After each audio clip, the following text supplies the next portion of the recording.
미국 연방준비제도가 자이언트 스텝을 밟았습니다. 우리나라 기준금리 인상도 불가피해지면서 서울 아파트 매수 심리가 80선 밑으로 떨어졌습니다. 미 연준의 자이언트 스텝이 우리 경제 전반에 영향을 끼치며 코스피가 2개월여 만에 2,300선 밑으로 무너졌습니다. 화장품 업계에 비건 열풍이 불고 있습니다. 친환경, 동물 실험 없는 화장품의 인기가 확산하고 있습니다. 진주시가 지자체 최초로 초소형 위성 개발 사업에 뛰어들며 이목이 집중되고 있는데요. 조교희 진주시장 모시고 이야기 나눠보겠습니다. 센 경제 라이브 출발합니다.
시청자 여러분 안녕하십니까? 센 경제 라이브 최민정입니다.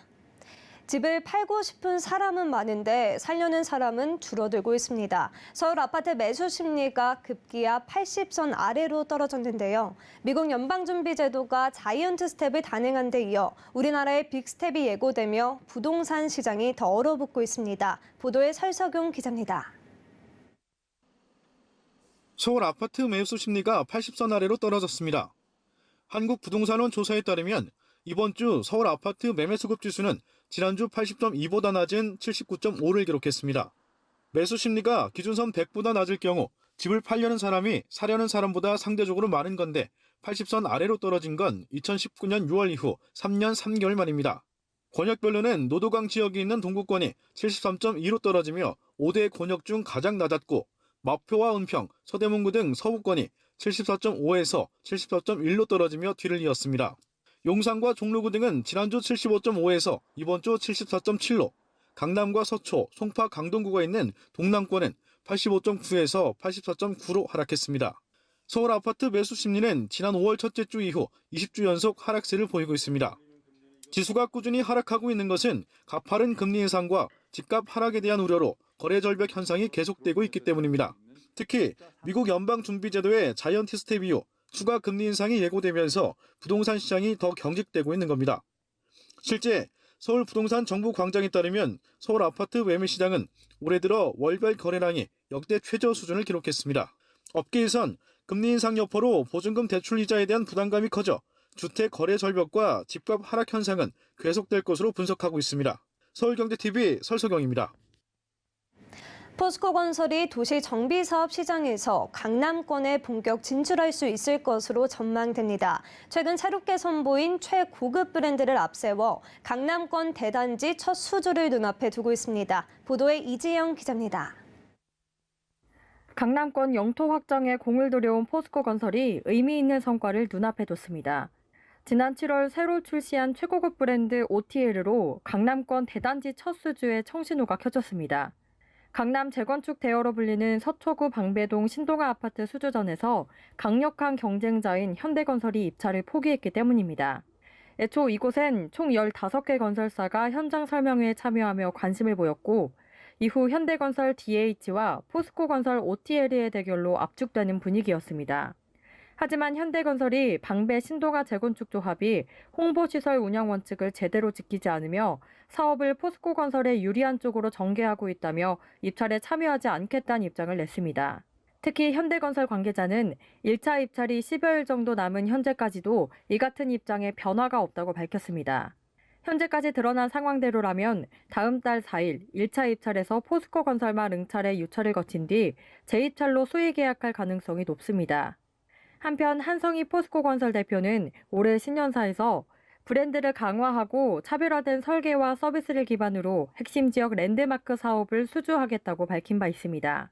최고급 브랜드 OTL 론칭부터 강남권 대단지 수주까지 한성희 대표가 연초 제시한 그림을 완성하게 될지 관심이 모아집니다.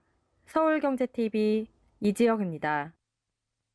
미국의 지속적인 금리 인상에 삼성전자, 네이버 등 개인 순매수 상위권 종목들이 신저가 행진을 이어가고 있습니다. 삼성전자는 오늘 장중 54,200원, SK하이닉스는 83,400원, 카카오는 69,900원을 기록하는 등 52주 신저가를 또 다시 경신했습니다. 특히 올해 개인 투자자 순매수 1위를 차지한 삼성전자를 비롯해 상위권 종목들이 일제히 내림세를 면치 못했습니다. 이는 계속된 금리 인상으로 경기 침체 우려가 확대되자 반도체, IT 업종에 대한 밸류에이션 하락, 투자 심리가 악화됐기 때문이라는 분석입니다.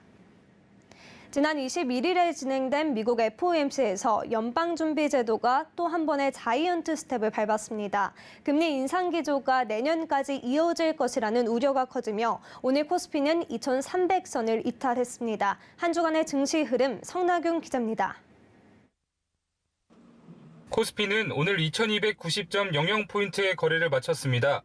미 연준의 3회 연속 자이언트 스텝 단행과 고강도 긴축 기조를 내년까지 이어갈 것이라는 우려에 글로벌 증시를 비롯해 국내 증시가 주저앉은 겁니다.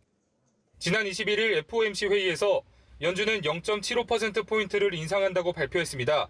금리 인상 수준은 시장의 예상치에 부합했지만 올해 말 기준금리 전망치와 내년 말 기준금리 전망치가 각각 4.4%와 4.6%까지 오르며 예상보다 강한 긴축 기조가 예고됐습니다.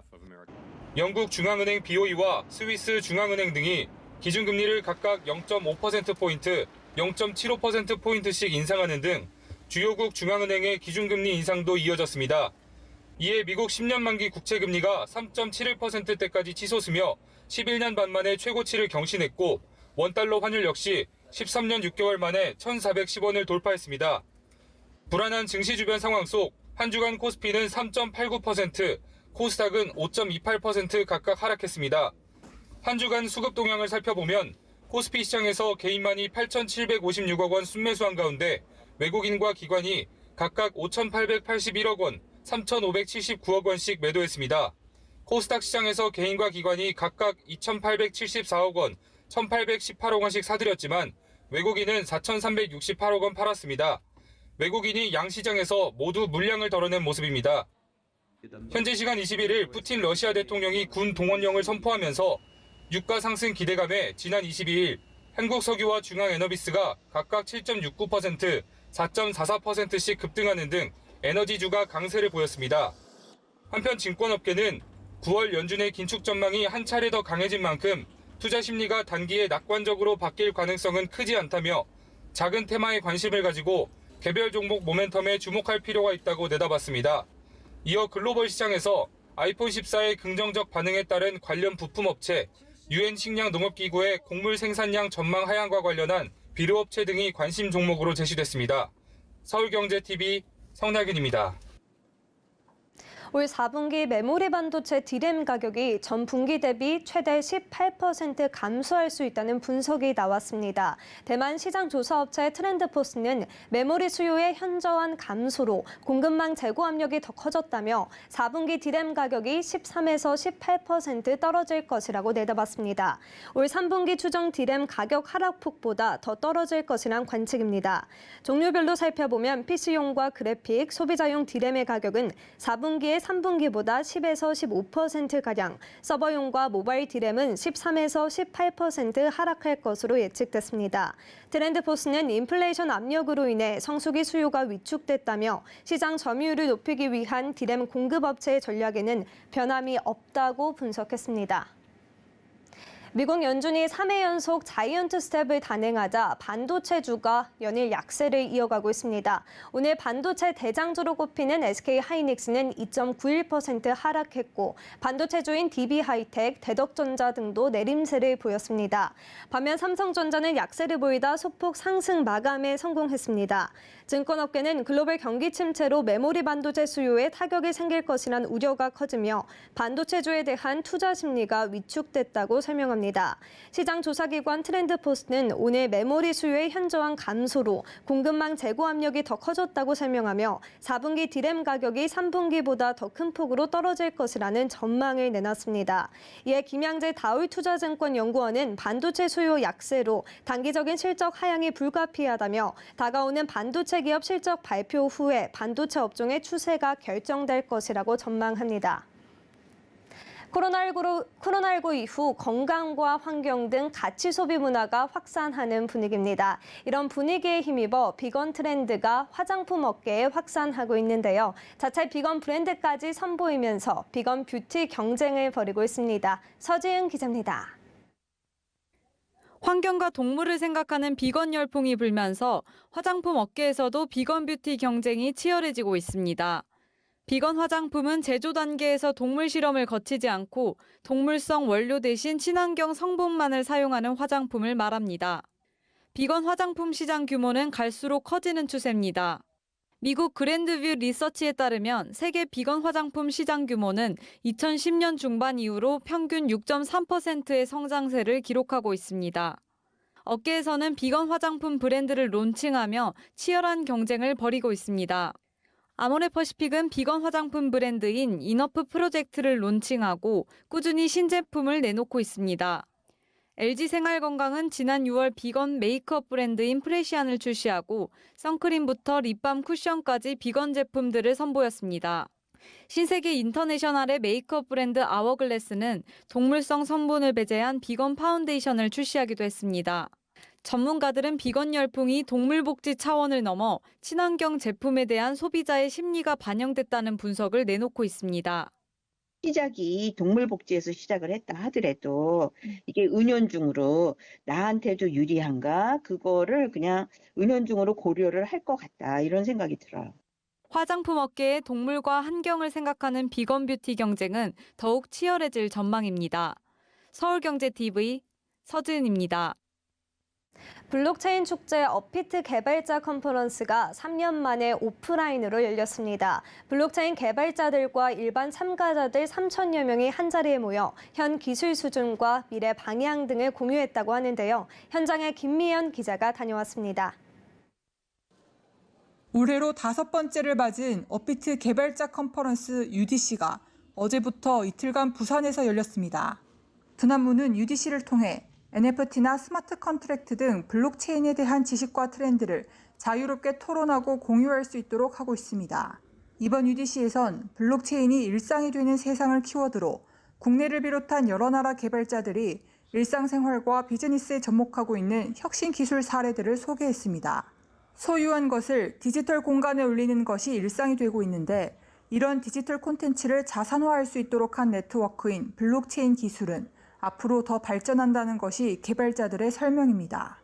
하는 데이터들을 블록체인상에 기록을 함으로써 데이터의 위변조를 막을 수 있다는 지점이 있고요. 오는 이미지나 창작물 같은 경우에 블록체인을 이용해서 NFT화하면 창작자에게 권리를 보장하거나 수익 같은 부분들을 보장해 줄 수 있다는 장점도 있습니다.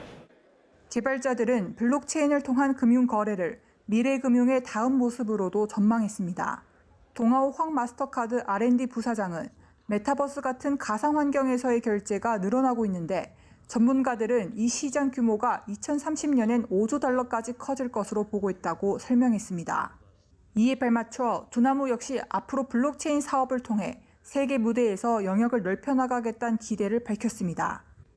이 블록체인 상에 이 거래가 핵심이다 보니까는 이제 다음에 우리가 또 도전해볼 만한 것이 NFT가 아닌가라고 생각을 했고 NFT 마켓도 오픈을 했고 드디어 우리도 글로벌로 나가서 해외 무대를 마음껏 누릴 수 있는 그런 비즈니스가 되지 않을까 많은 기대를 걸고 있습니다. 우리나라 블록체인 기술은 전 세계 3위 수준에 들 만큼 우수하다고 평가받는 상황. 블록체인 기술이 빠르게 진화하면서 앞으로는 이를 통해 자신의 정체성을 관리하는 블록체인 세대가 등장할 거란 전망도 나옵니다. 디지털 예술품과 금융을 넘어 블록체인 생태계가 어디까지 확장될지 관심이 집중됩니다. 서울경제TV 김미연입니다.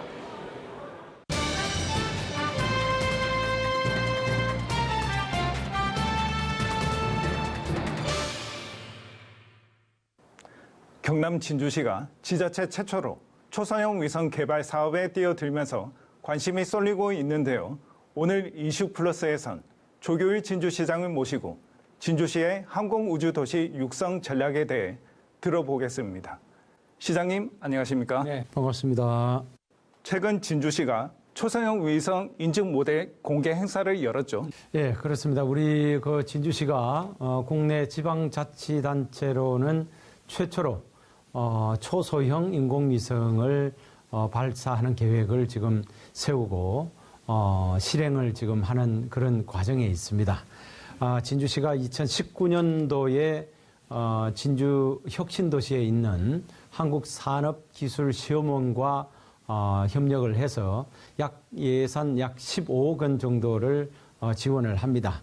해서 이제 이 한국산업기술시험원 그리고 경상대학교, 진주시 세 개 기관이 지금 추진을 하고 있고요. 지난 8월 25일 날 그 시험 모델을 공개를 했습니다. 시험 모델은 실제 비행할 모델과 구조가 똑같고요. 그 시험 모델 공개를 통해서 이제 내년에 우주로 쏘아 올릴 초소형 인공위성 이 비행 모델을 만들기 전 단계로서 이렇게 완성을 한 겁니다. 네, 알겠습니다. 무엇보다 초소형 위성의 역할에 대해 궁금해 하시는 분이 많을 것 같습니다. 네. 여기에 대해서 설명 부탁드리겠습니다. 네, 초소형 인공위성 자체는 그야말로 아주 작은 인공위성인데요. 규모가 10cm, 가로, 세로 높이 10cm씩 해서 그것을 정육면체를 2개 쌓아 올린 거. 하나를 1U라 그러면은 2개니까 2U 사이즈가 그렇게 됩니다. 그리고 이 초소형 인공위성은 이 우주상공에 이제 쏘아 올려지게 되면은 이 렌즈를 광학 카메라 렌즈를 3개를 달고 있습니다. 이 3개가 앞으로 3개월 동안 작동이 되면서 우리 지구, 특히 우리 대한민국 쪽을 이렇게 관찰을 할 겁니다. 진주시는 초소형 위성 개발 사업 이외에도 항공우주도시 육성을 위해서 다양한 사업도 추진하고 있다면서요? 네네, 그렇습니다. 우리 진주시가 사실은 하늘하고 인연이 굉장히 많은 도시입니다. 1억 년 전 정도 백악기 시절에는 익룡이 이 진주 부근에서 많이 살았다라는 그런 이 유적이 발견이 되고 있고요. 현재는 항공우주도시로서 가까이는 카이가 있고 진주에 또 공군교육사령부가 있습니다. 그리고 2014년에는 하늘에서 그 많은 우리나라 도시 중에서도 진주에 유성이 떨어진 그런 기록도 있고요.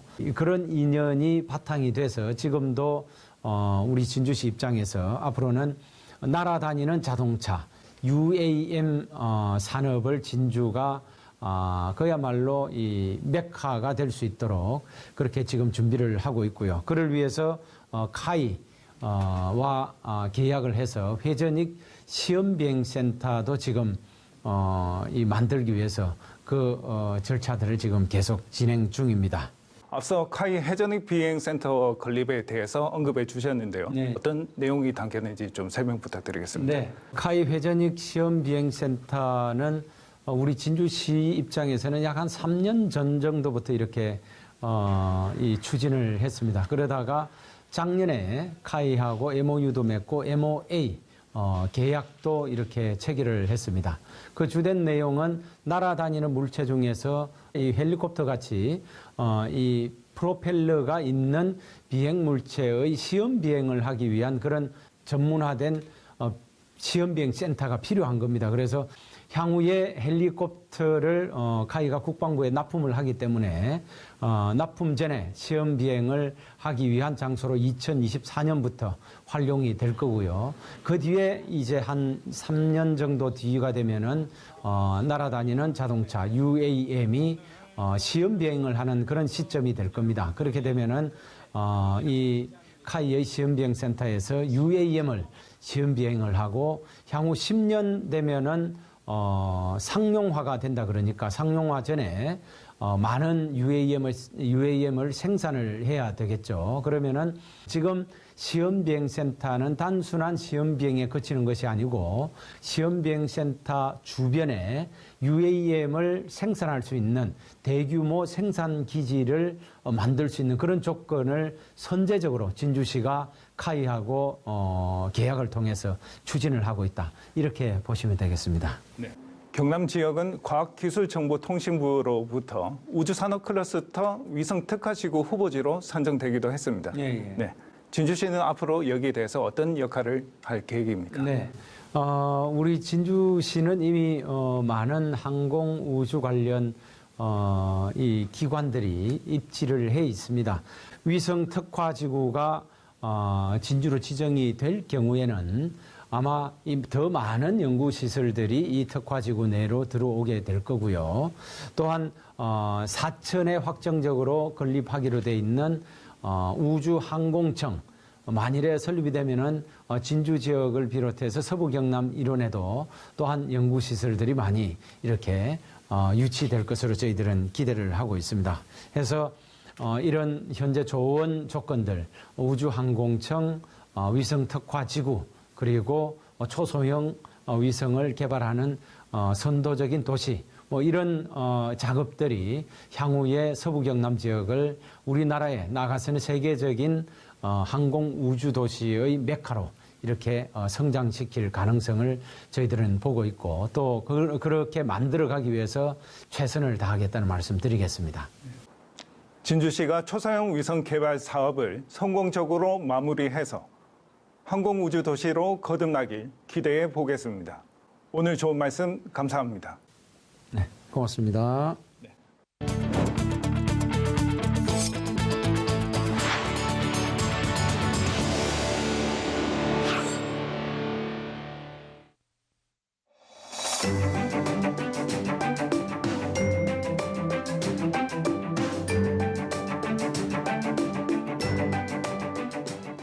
안녕하세요. K웨더 라이프스타일 예보 신지수입니다. 절기 추분인 오늘 중부 곳곳에 낮한때 비가 내렸는데요. 주말과 휴일에는 대체로 맑은 하늘에 구름만 지나겠습니다. 아침 기온은 서울이 13도에서 14도 선으로 시작하겠고요. 한낮에는 24도 보이겠습니다. 일교차는 10도 안팎으로 큰 만큼 감기 조심하셔야겠습니다. 현재 서해안을 중심으로 강풍주의보가 발효 중입니다. 저녁까지 순간적으로 강한 바람이 부는 곳이 있을 것으로 보이는데요. 시설물 관리와 안전사고에 유의하셔야겠습니다. 다음은 자세한 내일 날씨입니다.